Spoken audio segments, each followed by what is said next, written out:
Invincible is a show that comes along once in a blue moon. Not only is it a long-form comic book adaptation, but it's also a coming-of-age story and a meaningful exploration of what it means to be a hero. In this video, I'm going to take you through all the unique reasons why you might feel like Omni-Man at the end of it, because it will really leave its mark.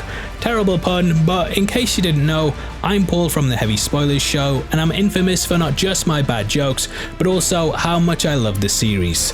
So let's get into why Invincible is so much more than just another animated series.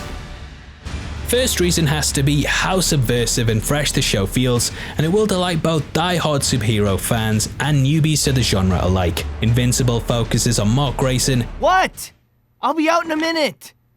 I don't have a minute. Mom! My bathroom's out of soap. Get over yourself. The teenage son of one of the world's most powerful superheroes, who has recently inherited powers of his own. Woohoo! Invincible grapples with how easy it could be to become corrupt, and when Mark's father Nolan, aka Omni-Man, unveils the secret, Mark's inner strength is tested as much as his muscularity. Land? I said land. Why aren't you slowing down? I can't! Stop. Just stop. Here is someone who could have easily sided with his dad, and if you read the comics, you'll know there are versions of Mark that exist in the multiverse where he chose this path. But the show actually celebrates the goodness and humanity of its protagonist, where other superhero films tend to portray their inner darkness and conflict. It's okay, I'm here. Are you hurt? Mark is a true superhero, and throughout the season he puts aside his relationships, friends, and school studies in a bid to do the right thing, no matter what. You left a girl in your room while you flew off to deal with a crisis.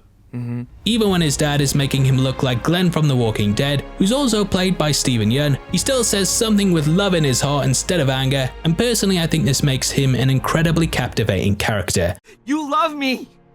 You love Mom! I know you do!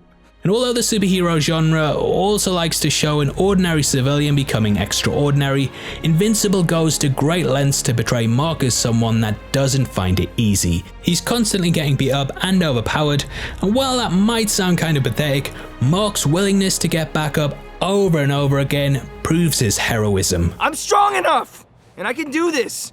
It's all I ever wanted for as long as I can remember. I want to do what you do! But not everything is that straightforward, and one of the standout things throughout the show is how much it takes you by surprise with its breakneck twists. It's a little tricky to talk about without spoiling anything, but let's just say there's a reveal towards the end of the first episode that sets the shocking tone for the rest of the series. So none of us signaled the alert.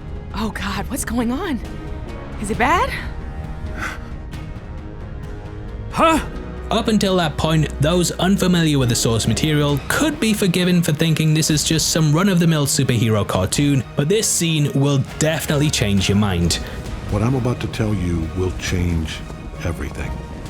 When we discover that Omni-Man's intentions aren't benevolent, you might expect him to become an all-out supervillain, but it turns out he's not that invincible either. Seeing Red Rush pummel his hands into the character's chest whilst Omni-Man pushes his skull together, it's a moment that I probably won't be able to get out of my head for a long time.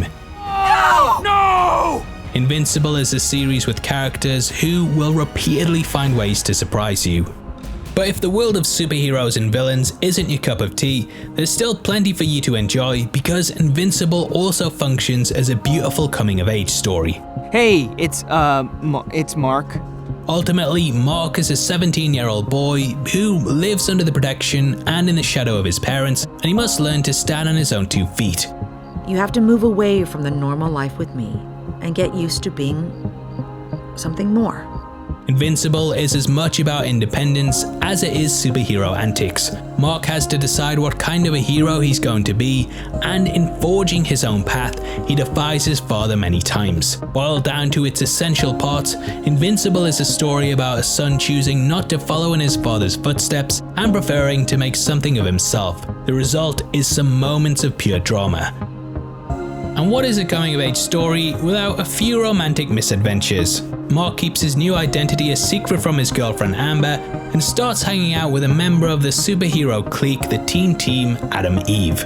The more responsibility he takes on, the more he ends up disappointing Amber. He's late, all the time, or doesn't show and then lies about why. and ultimately he has to decide what's important to him. Equally impressive are the action scenes.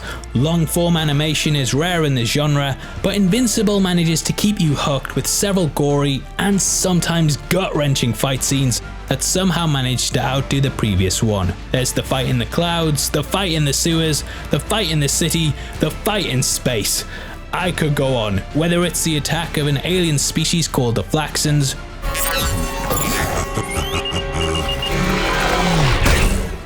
or an electrifying battle between Machine Head and his band of supervillains. Invincible has a multitude of heart-pounding, head-smashing combat scenes. In other words, there will be blood.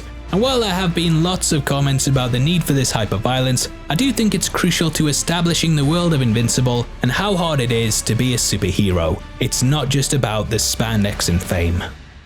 Now, we couldn't end this video without discussing the eye-popping visuals. Whoa.